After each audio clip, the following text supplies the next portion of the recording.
What to do if you forgot your Excel 2019 password.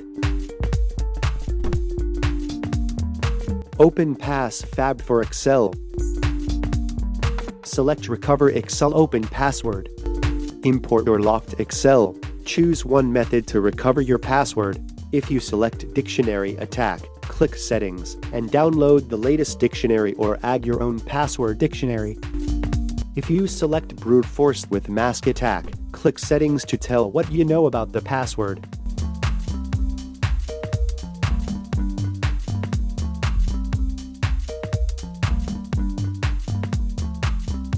Or select Brute Force Attack, then click Recover. Wait for a while.